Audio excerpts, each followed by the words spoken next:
Hello વિદ્યાર્થી મિત્રો, કેમ છો બધા? આઈ હોપ કે તમે બધા જ મજામાં હશો અને હું હાર્દિક વર્મા મારી યુટ્યુબ ચેનલ આરાસન ફિઝિક્સ ની અંદર આપનું હાર્દિક સ્વાગત કરું છું. આપણે પ્રીવિયસ લેક્ચર જોયું હતું વિદ્યુત સ્થિતિમાન, બરોબર. બિંદુવત ડાયપોલના લીધે કોઈ બિંદુએ મળતો વિદ્યુત સ્થિતિમાન જે છે એનું જે પ્રીવિયસ લેક્ચર જે છે એ આપણે સરસ જોયું હતું.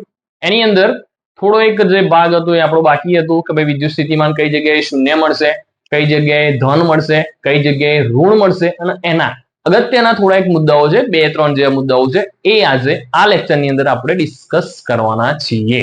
તો સૌપ્રથમ તો જો તમે મારી ચેનલની અંદર નવા છો તો પ્લીઝ ચેનલને સબસ્ક્રાઇબ કરો, વિડીયોને લાઈક કરો અને વિડીયો ગમે છે તો તમારા મિત્રો સાથે શેર કરો. બસ એટલું કરો યાર, મારા માટે, હું તમારા માટે આટલું કરું છું. ચલો તો પ્રશ્ન જોઈએ તો ભાઈ વિદ્યુત ડાયપોલના લીધે ઉદ્ભવતા સ્થિતિમાનનું સૂત્ર, બરોબર, એના જરૂરી કિસ્સાઓ અને શું કહેવાય મુદ્દાઓ જે છે એ જણાવો. ઓકે, ચલો તો સૌપ્રથમ જે પહેલો મુદ્દો છે કે ભાઈ વિદ્યુત સ્થિતિમાનનું સૂત્ર. તો પહેલો મુદ્દો, મુદ્દા નંબર 1 કે સૂત્ર તો V બરાબર K, અહીંયા છે તમારો સદિશ P ડોટ સદિશ R અને છેદમાં તમને ખબર છે R સ્ક્વેર.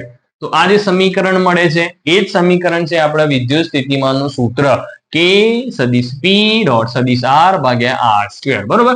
આ જે સમીકરણ મળે છે એ જ સમીકરણ આપણા વિદ્યુત સ્થિતિમાનનું સમીકરણ છે, જે આ P ડોટ R, બરોબર. તો સ્થાન સદિશ R છે અને P જે છે તમારો ડાયપોલ મોમેન્ટ છે.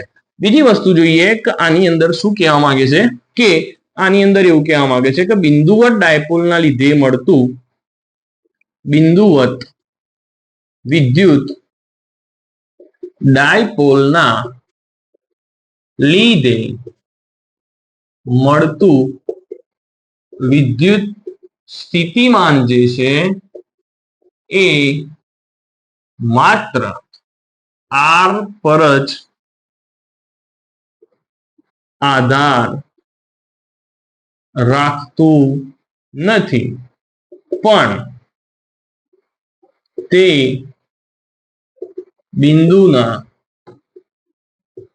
સ્થાન સદિશ R અને વિદ્યુત ડાયપોલ P વચ્ચેના ખૂણા પર પણ આધાર રાખે છે. આ મુદ્દા નંબર 1 કે જે બિંદુવત ડાયપોલના લીધે કોઈ બિંદુએ મળતું જે વિદ્યુત સ્થિતિમાન જે છે એ ફક્ત ને ફક્ત R ઉપર જ આધાર નથી રાખતું, પરંતુ તમે જે બિંદુ લીધું છે એ બિંદુના સ્થાન સદિશ R અને વિદ્યુત ડાયપોલ મોમેન્ટ P વચ્ચેનો જે ખૂણો પડે છે એ બંને વચ્ચે 3 વસ્તુઓ પર આધાર રાખે છે. એક તો અંતર ઉપર પણ આધાર રાખે છે, બરોબર, અને બીજી વસ્તુ સ્થાન સદિશ R અને આપણે જે ડાયપોલ મોમેન્ટ વચ્ચેનો જે ખૂણો છે એ ખૂણા ઉપર પણ આધાર રાખે છે. વિદ્યુત સ્થિતિમાન એક્ઝામની અંદર નાનકડો પ્રશ્ન પૂછાય કે વિદ્યુત સ્થિતિમાન નીચેનામાંથી કઈ વસ્તુ પર આધાર રાખે છે? માત્ર R ઉપર, ઓપ્શન બી માત્ર R ઉપર, ઓપ્શન બી સ્થાન સદિશ R અને વિદ્યુત ડાયપોલ મોમેન્ટ વચ્ચેના ખૂણા ઉપર, ઓપ્શન સી એ અને બી બંને, અને ઓપ્શન ડી એક પણ નહીં. તો તમારો એ અને બી બંને જવાબ સાચા આવશે. ઓકે, તો ફર્સ્ટ મુદ્દો આઈ હોપ કે ક્લિયર હશે. તો વિદ્યુત સ્થિતિમાન જે છે એ માત્ર R ઉપર નથી આધાર રાખતું, પણ આ બંને વચ્ચે જે ખૂણો પડે છે એ ખૂણા ઉપર પણ આધાર રાખે છે. સ્થાન સદિશ R અને બિંદુવત ડાયપોલ મોમેન્ટ તમારી P એ બંને વચ્ચેના ખૂણા ઉપર પણ આધાર રાખે છે. તો મુદ્દા નંબર 1, મુદ્દા નંબર 2 અને લાસ્ટ મુદ્દા નંબર જોઈએ આપણે તો મુદ્દા નંબર 3 જે છે એ શું કહે છે? તો મુદ્દા નંબર જે 3 છે તમારો એ કંઈક એવું કહે છે કે ડાયપોલના લીધે મળતું વિદ્યુત સ્થિતિમાન જે છે એ 1/r² અનુસાર ઘટે છે.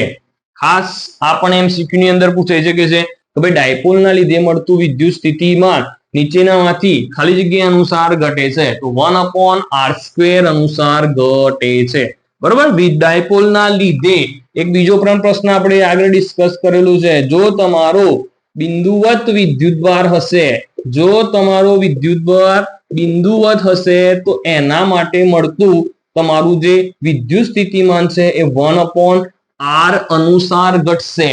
ધ્યાન આપો, અહીંયા જે છે એ તમે ભૂલ કરતા નહીં.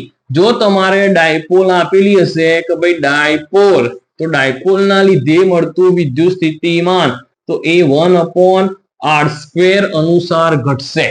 ક્યારે? ડાયપોલ હશે ત્યારે. અને બીજી વસ્તુ શું કે જો તમને બિંદુવત વિદ્યુતભાર કીધેલો હોય તો તમારું જે વિદ્યુત સ્થિતિમાન છે એ 1/r અનુસાર ઘટશે. તો આ બંને MCQ ની અંદર પૂછાઈ શકે એવા પ્રશ્નો છે. બરોબર, ડાયપોલ માટે 1/r², જ્યારે બિંદુવત વિદ્યુતભાર માટે 1/r. ઓકે, ખ્યાલ આવ્યો ને?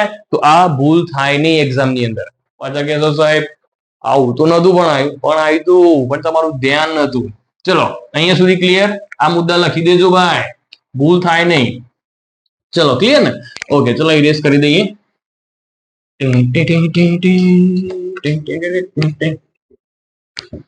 ચલો આ બંને વચ્ચેનો ગ્રાફ જે છે એની થોડી ગ્રાફ જે છે એ તમારે એક્ઝામ ની અંદર કદાચ પૂછાઈ શકે. તો એક્ઝામ ની અંદર પૂછાય ગ્રાફ તો ભાઈ વિદ્યુત સ્થિતિમાન, અહીંયા છે અંતર. તો સૌપ્રથમ જે ગ્રાફ મળશે તમને આવું, બરોબર, એ ગ્રાફ છે હશે તમારો બિંદુવત વિદ્યુતભાર માટેનો. બરોબર, પહેલો જે ગ્રાફ છે તમારો એ છે બિંદુવત વિદ્યુતભાર માટેનો. ચલો અહીંયા લખી દઉં છું કે બિંદુવત વિદ્યુતભાર. ખબર છે બિંદુવત વિદ્યુતભાર એટલે V proportional to 1/r. બરોબર, અને બીજો જે ગ્રાફ છે તમારો એ કંઈક તમને આવો મળશે જે તમારા ડાયપોલ ના લીધે મળશે. તો આ જે ગ્રાફ છે એ ડાયપોલ ના લીધે મળતો વિદ્યુત સ્થિતિમાન તો V proportional to 1/r². બરોબર, આવો કઈ ગ્રાફ છે, તમને એક્ઝામ ની અંદર કદાચ પૂછાય તો ખ્યાલ આવવો જોઈએ. આ જે છે તમારો બ્લેક લાઈન એ છે ડાયપોલ ના લીધે મળતું ગ્રાફ છે, અને રેડ લાઈન વાળો જે આપણો એ બિંદુવત વિદ્યુતભાર ના લીધે મળતો ગ્રાફ છે. બીજી વસ્તુ, આના મેન જે છે એ આની પ્રશ્નની અંદર જે છે એ છે એના કિસ્સાઓ, કે ભાઈ આના મોસ્ટ આઈએમપી કિસ્સાઓ કયા છે. ઓકે, તો પહેલો કિસ્સો આપણે ચર્ચા કરીએ કે જ્યારે વિદ્યુત સ્થિતિમાન, બરોબર, તમારે ડાયપોલ મોમેન્ટ, બરોબર, P અને તમારો સ્થાન સદિશ R એ બંને વચ્ચેનો ખૂણો જે છે એ 0 હોય અથવા તો 180 હોય. કહેવાનો મતલબ કે અક્ષ ઉપર, બરોબર, અહીંયા હું લખું છું કે અક્ષ પર મળતું વિદ્યુત સ્થિતિમાન. બરોબર, અક્ષ ઉપર મળતું વિદ્યુત સ્થિતિમાન એનો મતલબ કે તમારો થીટા જે છે એ 0 હશે અથવા તમારો જે થીટા જે છે એ 180 હશે. બરોબર, 180 અથવા તો 0. તો થીટા બરાબર 0 અથવા તો થીટા બરાબર પાય. આપણે બધા જ વસ્તુઓ ચર્ચા કરીએ જેથી તમને 180 ની જગ્યાએ પાય આપેલું હોય તો કદાચ ભૂલી ગયા હોય કે ભાઈ 180 એટલે કેટલા, તો 180 એટલે આપણે એને રેડિયનની અંદર પાય લખીએ છીએ. તો ત્યારે આપણને મળતું વિદ્યુત સ્થિતિમાન કેટલું, તો અક્ષ ઉપર મળતું વિદ્યુત સ્થિતિમાન તો આપણને ખબર છે, આપણે આવું સૂત્ર લખીએ છીએ કે Kp cos થીટા ભાગ્યા r². આ મુદ્દો લઉં છું કે જ્યારે થીટા બરાબર 0 છે. કોની કોની વચ્ચેનો ખૂણો છે, તો તમારું વિદ્યુત સ્થિતિમાન વિદ્યુત ડાયપોલ મોમેન્ટ P અને તમારો સ્થાન સદિશ R એ બંને વચ્ચેનો ખૂણો છે. તો આના માટે તમને વિદ્યુત સ્થિતિમાન શું મળશે, તો Kp cos 0, તો Kp cos 0 ભાગ્યા r². cos 0 ની કિંમત તમને ખબર છે 1 આવશે. તો તમારું વિદ્યુત સ્થિતિમાન અક્ષ પરના કોઈ બિંદુએ મળતું વિદ્યુત સ્થિતિમાન V બરાબર Kp ભાગ્યા r². કેવું મળે છે, તો ધન મળે છે. ઓકે, બીજી વસ્તુ લઈએ આપણે કે જ્યારે થીટા તમને પાય અથવા તો 180 આપેલું છે ત્યારે મળતું વિદ્યુત સ્થિતિમાન, તો આની અંદર સૂત્રની અંદર કિંમતો મેળવીએ તો cos 180 ભાગ્યા r². ને cos 180 ની કિંમત તમને ખબર છે -1 થાય તો -Kp upon r². તો જ્યારે તમારો ખૂણો 180 હશે અથવા તો પાય હશે ત્યારે મળતું વિદ્યુત સ્થિતિમાન જે છે એ આપણને ઋણ મળે છે. બરોબર, આ છે આપણો બીજા નંબરનો કિસ્સો. ખાસ યાદ રાખજો ધન ક્યારે મળે છે, ઋણ ક્યારે મળે છે કે જ્યારે ડાયપોલ મોમેન્ટ P અને સ્થાન સદિશ R બંને વચ્ચેનો ખૂણો જો 0 અથવા તો 180 હશે ત્યારે 0 નો હશે તો ધન મળશે વિદ્યુત સ્થિતિમાન અને 180 હશે તો વિદ્યુત સ્થિતિમાન જે છે આપણને ઋણ મળે છે. ઓકે, આ બે વસ્તુ યાદ રહેશે. અને લાસ્ટ વસ્તુ જોઈ લઈએ આપણે કે જ્યારે તમારું થીટા જે છે એ 90 નો હશે, મતલબ કે વિષુવ રેખા પર, બરોબર, લાસ્ટ મુદ્દો જે છે કે વિષુવ રેખા પર મળતું વિદ્યુત સ્થિતિમાન, બરોબર, ડાયપોલના લીધે વિષુવ રેખા પર મળતું વિદ્યુત સ્થિતિમાન. તો તમને ખબર છે વિષુવ રેખા એટલે થીટા કેટલા હશે? 90 નો હશે, બરોબર. 90 અથવા તો આપણે આવું પણ લખી શકીએ કે થીટા બરાબર π/2. તો આની અંદર કિંમત મૂકીએ કે v બરાબર kp cos 90 r સ્ક્વેર. તો cos 90 ની કિંમત તમને ખબર છે કેટલી હશે? 0. તો જ્યારે તમારા ડાયપોલના લીધે, મતલબ કે તમારું ડાયપોલ મોમેન્ટ P અને સ્થાન સદિશ R બંને વચ્ચેનો ખૂણો 90 π/2 બંનેમાંથી ગમે તે આપેલું હોય ત્યારે મળતું વિદ્યુત સ્થિતિમાન તો કેટલું હોય છે? 0 હોય છે. ઓકે, તો 3 જે પ્રશ્નો જે છે એ તમને પરીક્ષાની અંદર બેઠા ને બેઠા પહેલી પરીક્ષાની અંદર તો પૂછાઈ શકે એવા પ્રશ્નો છે, બરોબર. પૂરક પરીક્ષાની અંદર તો પૂછાઈ શકે છે, પરંતુ બોર્ડની પરીક્ષામાં પણ પૂછાઈ શકે છે.